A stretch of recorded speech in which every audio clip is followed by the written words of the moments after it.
Lezigezi indaba ze-1 KZN TV uyifundela uSamukeliso kaNgqulunga ngekubingelele mbukeli nazi ke ihamba phambili osuna namhlanje. Uzohlola ingqondo kwelokubulala izingane zakhe kudideke inkantolo kwelendle koweTheku kanti waseNewcastle nokulekelela abakhulayo. Uzothunyelwa ke esibhedlela sabaphazamiseke ngokomqondo wesifazana oboshelwe ukubulala izingane zakhe ezimbili eNgonyameni eThekwini. Lokhu kuveleke ngesikhathi umsolo uneliswa Thusini evele enkantolo eMantshi eMlazi nalapho kulindeleke khona ukuba ke afake isicelo sebheyili. Uyalelwe inkantolo eMantshi yaseMlazi uba imthumele esibhedlela sabaphazamisekile ngokomqondo owesifazana obhekene namacala okubulala abantwana bakhe ababili ngelidlule. Lokho kudalulwe umshushisi nalapho ke edalulwe ukuthi ke ngokumbiko wodokotela abamhlola kafushane bavezeke ukuthi ufanele ukuyohlolwa kabanzi ingqondo. By District Surgeon Prince Msheni Memorial Hospital, where she was found to be a person that should be committed for mental observation. Statement in terms of section 212 subsection 4 of the Criminal Procedure Act 51 of 1977 to that effect has been furnished. May I have leave to hand up say to the court. La umshushisi uyayilandisa indaba ukuthi wena uthathiwe wayiswa lapha udokotela Msheni udokotela afike akuthola ukuthi wena awukho kahle la kufanele udluliselele eFortnite la uzohlala phansi nodokotela abathathu maphaza abazokuhlola ngokwengqondo ukuthi ukahle noma uphazamisekile engqondweni. Lona wesifazane ubhekene namacala amabili kulandela ukukinya abulale labantwana abatholwa esigangeni ababeya emsebenzini kanti ke yena waboshwa esebhace kubo eMsinga. Utheleke enkantolo efakwe amaketanga ezinyaweni kanti ubelokho esifihle njalo ubuso. Kukeke kwaba nokudideka ngesikhathi ngomlomo wommeli wakhe etshela inkantolo ukuthi ke bayakhoqisa ukufaka isicelo sebheyili kepha washeshe wakulungisa lokho. Uyise wabantwana uthi ke bayamsaba umsolo wami. Ngiphathe yabhlungu ukuthi ingqondo ayikho right bengifisa ukuthi mhlambe bengisheshe ngakubona mawukuthi kodwa ke angawo maningi engawasho ngoba ngisalimele nje ngisaluza abantwana ababili ngathi umthetho awuthatha indawo yawo kodwa kwebhayili bengingasaba ngoba mawukuthi umuntu ongaphili kahle ekhanda shuthi what if mephuma futhi aqhubeke la ade egcine khona ngoba ngeke ngazi ukuthi lokho kwenzile kususwa yini kusuka kuphi ngoba bezingazi benengxabano nje bengeke ngasho eqaleni. Amalungu omphakathi abegcwele phama kule nkantolo ukuzokweseka lo mndeni osike ufuna umsolwa angadedelwa ngebhayili ngenxa yesihluku asikhombisa. Ngithanda ukuthi uma wengane akathi ukuhlala kancane ejele angayithola ibhayili. Lokho kuzongenza ukuthi mhlambe nobuhlungu enginabo mhlambe mngehla uma ngabe engajeziswa ngesenza senzile. Ngoba ukuthola kwakhe ibhayili uzobe kushuda kaphanishe ngoba phela uzophuma bengaphandle kanti manje unalento yokuthi yena ayitshela ukuthi ingane zakhe ngathi ziyaphila. Uma ngabe ethola ibhayili abuye ezofuna kumina ingane mina ngizokwenza njani ngoba phela nami ngiyamsaba manje. Singamukela phela ukusho udokotela ayikho into esingayenza kodwa ke phela uma ukuthi uphazamisekile kodwa ngafuthi ahlale lapho phela esibhedlela sabagulayo angakhishwa alashwe ke ukulashwa ngakhe ngasimazi ukuthi yobe sephuma yangalaphi ngoba angiboni ikhonto engabe sasihlanganisile naye lokho nje ngoba mhlambe ngenzeka uphazamisekile asazi kodwa manje ukuthi akavanga khombisa ukuthi mhlambe wefike lelo demoni ke lamenzisa ekwenzile waseyayisola emva kwaloko manje akakhombisa ukuyisola ingawo singenayisho ukuthi ngempela uphazamisekile. Icala lizobila ekupheleni kwenyanga ukuzofaka isicelo sebhayili. Ezindabeni ze-1 KZN TV kube kuntomkhona Mvubu eThekwini. Inkantolo ephakeme eMgungundlovu ivezeke ukudideka ngesicelo esifakwe yiqembu lezombusazwe IFP nalapho ke isolo masipala weTheku kanjalo ke neminyango kahulumeni ngokuhluleka ukulungisa ingqalasizinda yendle kanti kulona leli icala neqembu leDA esifundazweni lisola lo masipala ngokuhluleka ukuhlelela izikhathi zezinhlekelele. Uphekwe ngembuzo ummeli weqembu leAction SA enkantolo ephakeme eMgungundlovu amajaji efuna ukuqonda ukuthi umnyango wezokuvakasha kuleli ungena kanjani kwingqalasizinda yokuthuthwa kwendle yaseThekwini. Lokhu kuza ngemumva kokuthi leli qembu lifake umasipala kanjalo neminyango ehulumeni enkantolo. Inkinga yokuthutha kwendle eThekwini ibe nzima kakhulu ngemumva kwezikhukhula zangonyaka ka-2022. The Minister of Tourism of the Republic of South Africa. How is she responsible? Lady, if I take you to the founding affidavit. Yes.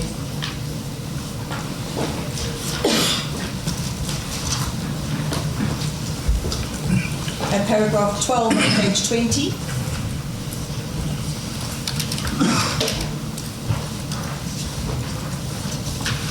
Yes. And let me just note that, or just make a point that we submit that this is a national, provincial and municipal obligation. They can't keep pointing fingers at one another. We maintain that all of them ought to be ensuring that this crisis is resolved. But in paragraph 12, we state there that the Minister of Tourism is the member of the executive charged with the responsibility of promoting and developing tourism in the Republic, both locally and abroad. That comes from the Tourism Act. I know that we were criticised for not specifically mentioning the Act, but that is exactly what the duty of the Minister of Tourism is. Yes, so she is responsible for promoting and developing tourism. Both locally and abroad. Yes. But with the sewage crisis, tourism is completely stifled. No. Let's try to distinguish. I want to know who's responsible. Because isn't she also affected? Iqembu leli lenza izethulo zayo nalo lakuveza ukuthi lifuna ukwazi izinhlelo zomasipala weTheku ngale nkinga. That's important. And the second reason I think it's important to be able to show you on the facts is that on the facts there are multiple areas where it's very easy to see that eThekwini doesn't have a response. It's not a budgetary problem, it's just a lack of response problem. It just hasn't thought through issues. And the order that we're asking for is simply for it to report back to the court as to what it is going to do about those. Now, with great respect to eThekwini, it might file a report. I'm getting into the remedy now, which I want to come to in detail later. It might file a report in 6 months' time that says, look, we've done all that we can. We simply don't have the money. And then the court will say, okay, there's nothing more we can do. That's not what we're asking for at this point in time. We're asking simply for them to respond and properly indicate what it is that they've done in line with the Constitutional Court's judgment. Kanti abameleke izinhlaka eziphendulayo bazenzile nezabo izethulo kule nkantolo. Ezindabeni ze1KZN TV ngu-Ayanda Dube ngisemgungundlovu. Iminyaka kamasipala eNewcastle uxola Nduba ukuthi kubalulekile ukuhlela imizamo yokulekelela osomabhizinisi abasafufuza ukuze kuthuthukiswe indawo yaseNewcastle. Umeya usho lokhu ngesikhathi bezonikela ngesiza kusebenza kosomabhizinisi abasafufuza behlukene abakhelelo masipala.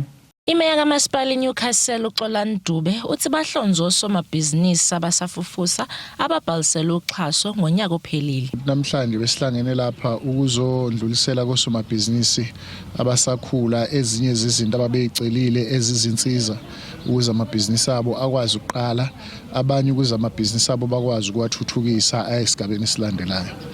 Sibahlonzeke ngokuthi bafika beze ofisini bafaka izicelo zokuthi bacela ukulekelelwa amabhizinisi abo. Sase sikhipha ke ithimba elahamba layo bheka ke layo hlonza ukuthi la bethi basebenzela khona bakhona ngempela yini. Bayawenza ngempela yini futhi lo msebenzi abawushoyo. Ukwenzela ukuthi ke singeze ukunikeza abantu abazokubeyithatha izinto bebeyidayisa ngoba inhloso ukunikeza abantu abazoyithatha bayisebenzise bakhule kuzo. So sibeke nesikhathi sihamba ke sibheka ukuthi lokho abakushoyo nalokho abakucelayo kuyikho ngempela yini kuyahlangana yini. Uqhube ngokuthi nakulonyaka bazokuba nalo lunye uhlelo oluzokwazi ukuxhasa laba bangatholanga. Sifisa ukubonga kakhulu ke kodwa ke eminyangweni wezokuthuthukiswa komnotho esifundazweni ngokuthi bakwazile ukusilekelela ngokuthi basinikeze imali. Lena ke bekuyisigaba sokugcina salaba bebekade befaka izicelo ngonyaka ophelile. Sesizoqala ke isigaba ke esinye manje sabantu abazofaka izicelo manje esizoqhubeka futhi nathi sidlulisela isicelo sabo phambili sokuthi sicela ukulekelelwa ngemali yokwazi ukubalekelela ngalezo nsiza abayidingayo zokuthuthukisa amabhizinisi abo. Wonke umuntu uvumelekile ukufaka isicelo. Sizokwazi ukunikeza labo esizothi masihamba siyo assessa sithola ukuthi kuyahlangana bakubhale phansi naloko esikubonayo ngamehlo ethu futhi silekelele nalabo esibonayo ngempela ukuthi amandla okubalekelela khona ngoba kukhona ababefaka izicelo bona ukuthi siyafisa ukubalekelela befuna imoto abanye befuna okungaphezulu kwalokho but ngenxa yamandla nomthamo esinikezwe wona sahluleka ukubalekelela. Kanti ohlomlile kulokhu uthi lokhu kuzolekelela ukuze bekwazi ukuthuthukisa amabhizinisi abo. Today we received a liquid filling machine to assist with the efficiency to masi manufacture singatheli manually. Yes, it's semi-auto but it's going to help us with the efficiency. Masizothela kuma small containers ethu. Izosiza kakhulu and everything counts when it comes to small business because angeke sikuthenge konke.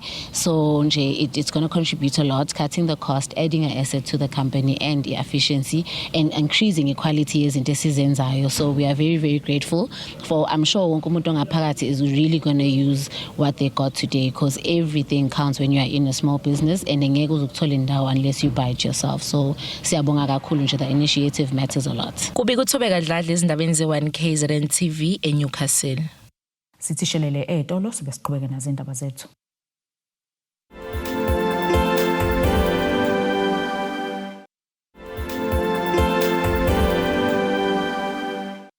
Sikwamukele mbukelo zona indaba ze1KZN TV nazi kihlokano kuyizona ehamba phambili osukwini namhlanje. Uzohlola ingqondo kwelokubulala izingane zakhe kudideke inkantolo kolendle koweTheku kanti waseNewcastle nokulekelela abakhulayo. Emva kokuvula kwenkundla yezemidlalo uMhlathuze Sports Complex imeka kaMasipala uXolani Ngwezi uphindeke wethula ngokusemthethweni ingqalasizinda ezobasiza ekutheni beqhubeke nomsebenzi wokuletha kwezidingo zomphakathi okuhlanganisa ukuthuthwa kwemfucuza nokuthuthwa kwendle.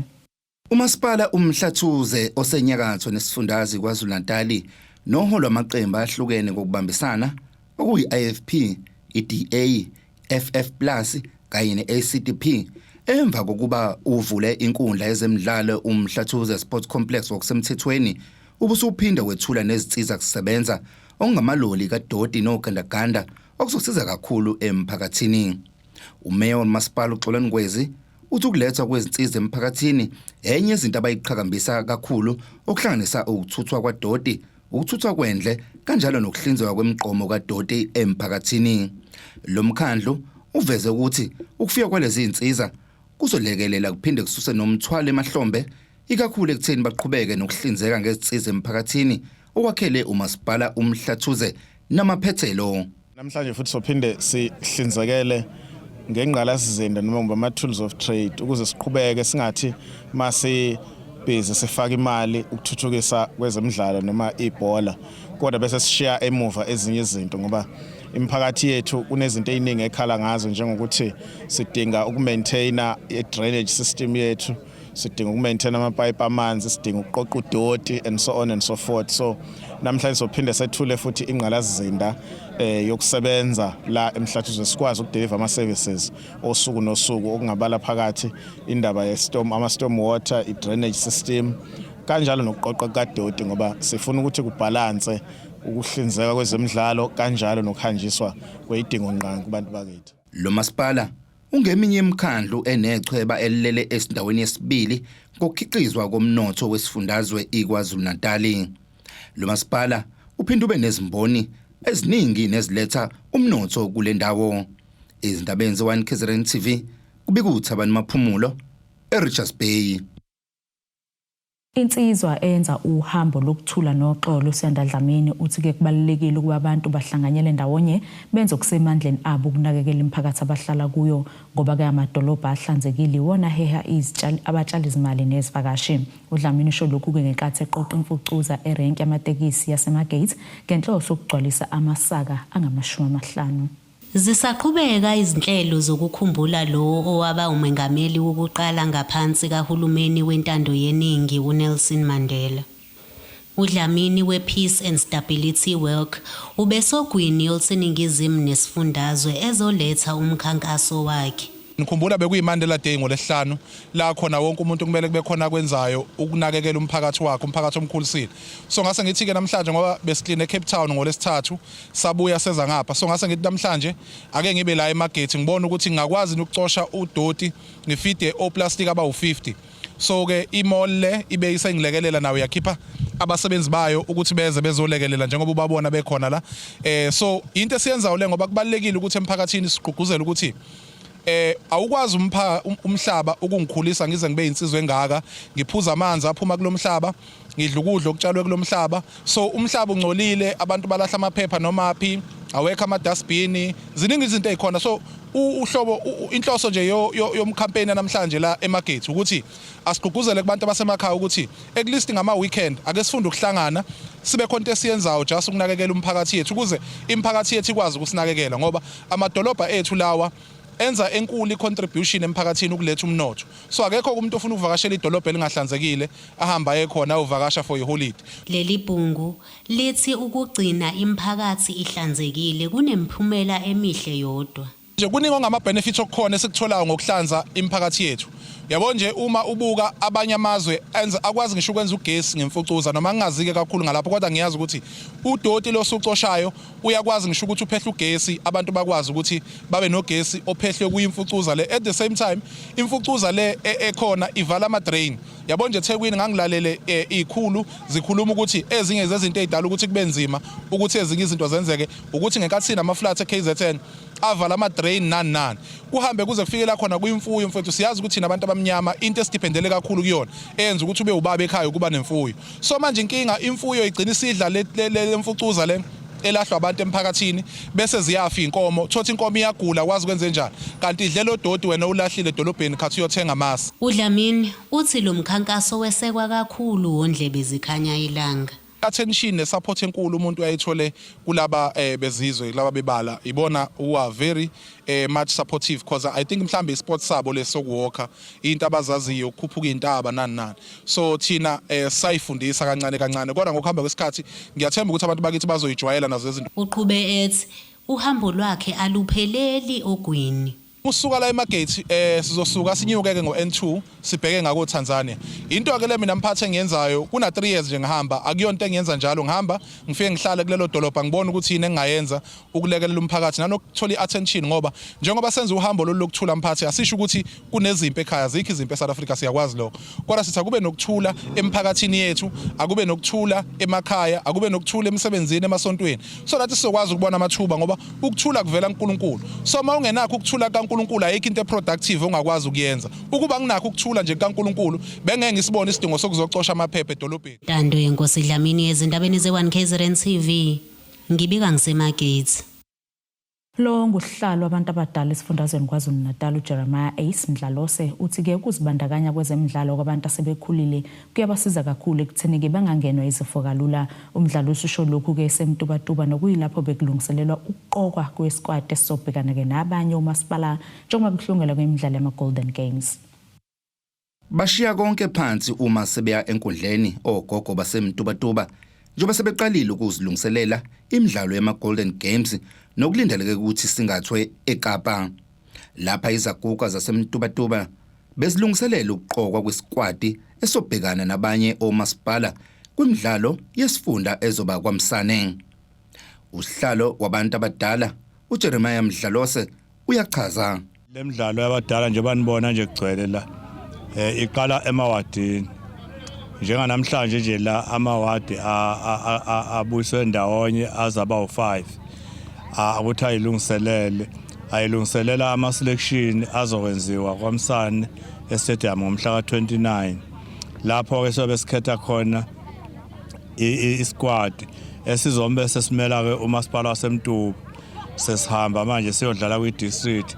sesidlala noJozini no Big 5 amanye ama local nakhona ke kobe sekukhethwa abantu abazomela umkhanyakude esebeyaphi kwiprovince nakhona kuprovince baphinde bakhethwe sebedlala namanye ama district sekwakhiwa isquad esimele KZN esiyomele KZN national kulonyaka ke i-national yethu izobe eseCape Town kulonyaka ngaphandle kokudlala kwabo abantu abadala kodwa lokhu kuyabasiza kakhulu ekutheni bangangenwa izifo kalula nezibaphethe singabaxini ngokusheshsha njengoba kuyingxenye yokuzivocavoca ogogo baphinde bakwazi ukuhlangana nabanye bakwazi ukuxoxa ngezinto ezahlukene kodwa ke umuntu enganaba lemidlalo yabadala isiza kakhulu ikakhulukazi isiza empilweni nje zabantu abadala.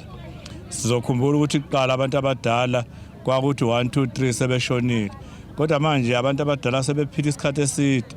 Into eyenza lokho yikho lokhu kunyakazisa umzimba njengoba sibona nje bayivocavoca ngaleyo ndlela baphila isikhathi eside, bathola nesikhathi sokuxhumana endaweni ethize, baxoxe baxhumana endaweni ethize, benza imisebenzi yezandla efana nobuhlalu namacansi, abesilisa baenze imvunulo neingqoko. Abemtholampilo nabo usizo lokuqala basuke beyingxenye lemidlalo ngaso sonke isikhathi ukuletha usizo kwabadala.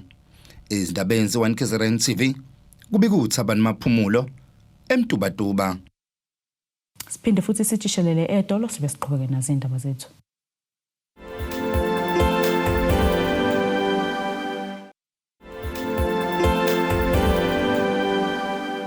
Asiphinde ke sikwamukele imbukelo sabukele zona indaba ze-1 KZN TV sikukhumbuza ubakuyizona behamba phambili usona namhlanje.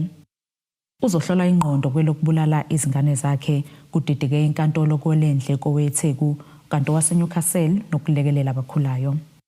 Ake sibheke ngosini yezomnotho. Irandi lakuleli lu 17.59 cent maqhathiswa nedola laseMelika, libo 28.85 cent maqhathiswa nopondo waseBritain, libo 20.63 cent maqhathiswa neeuro lase-Europe. Igolide lona lu $3,375.48 cent ounce, wala ngahluziwe wona $68.51 umphongolo. Ake sibheke ngosini yezemidlalo.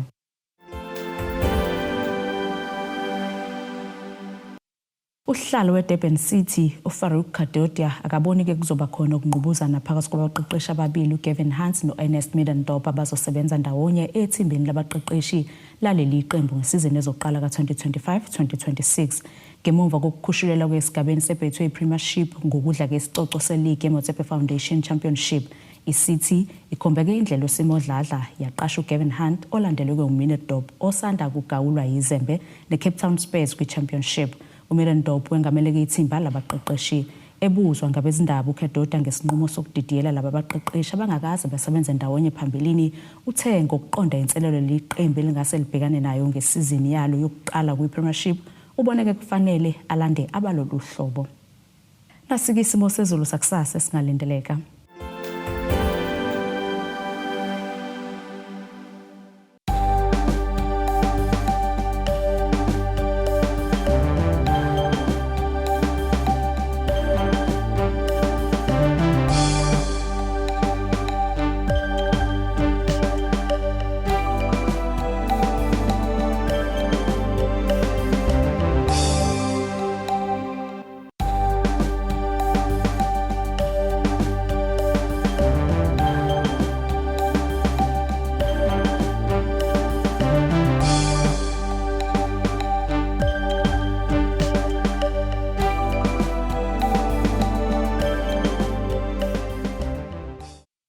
Bukelike ziyaguqa bese kuphathele zona usukwini namhlanje. Mina nawe ke sesiyohlangana kusasa futhi ngasesikhathi esifanayo. Nisale kahle. Abethuli bethu bezindaba baxhaswe iThulis Bayview Bridal. Ungabashayela kulezi zinombolo ezivelile.